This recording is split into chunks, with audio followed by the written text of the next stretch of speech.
What's going on, guys? This past weekend I binge watched Hot Ones. It is a video series on YouTube where Sean Evans sits down and interviews celebrities. He asks the celebrity guests 10 questions for each question, and they have to eat a hot wing, and each wing is hotter than the previous wing.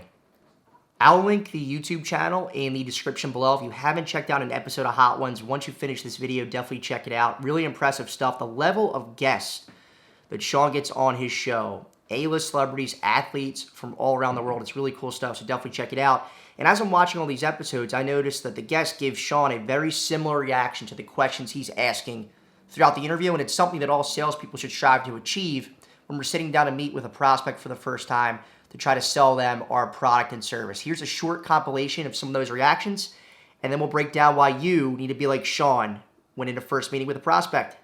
I think this is my favorite interview I've ever done in my life. Are you serious? Yeah.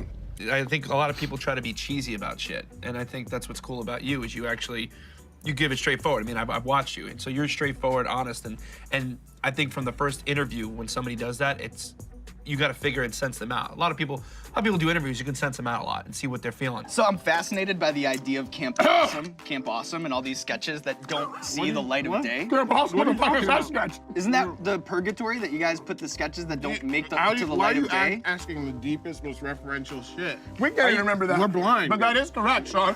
I know you love Chipotle. How do you know that?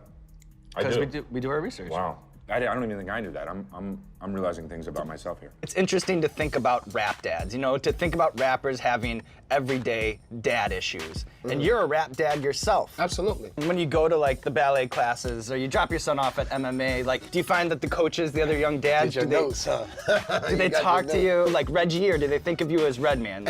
Good fucking question. And Move On, you have a very interesting line in that. You talk about how you basically have to do your own interviews because everybody in hip-hop media more or less asks you the same shit.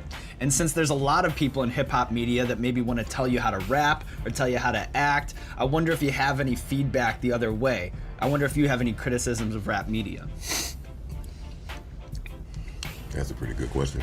I heard you met an ex-girlfriend on MySpace who was not only a stripper. How the hell did you know that shit? Okay. How do the kids in junior high treat the kid who wears a suit to school every day? Is that a cool thing to do, or do they tease you? Do they make fun of you? That's a great question.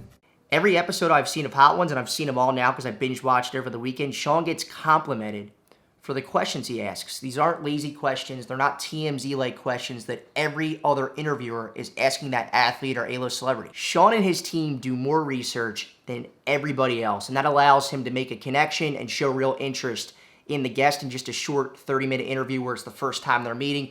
And you could tell that he's very well prepared and very well rehearsed prior to shooting. Salespeople need to start being like Sean Evans. Over-prepare. Do more research than the competition. Ask thought-provoking questions that you can make a connection and show that you care about them and their business and how you might be able to help them out either now or at some point down the road. Do more preparation, do more role play, and when you think you're prepared, do 5 more role plays before you walk into that meeting. You win that sales meeting or lose that sales meeting with the work or lack of work in the preparation you put in before you walk in the room to sit down with your prospect. Fail to prepare, prepare to fail. Never forget that when you're a salesperson.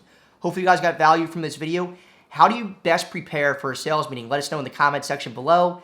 Like and subscribe, and look out for videos every Tuesday, Thursday, and Cinema Saturday. Thanks for watching, guys.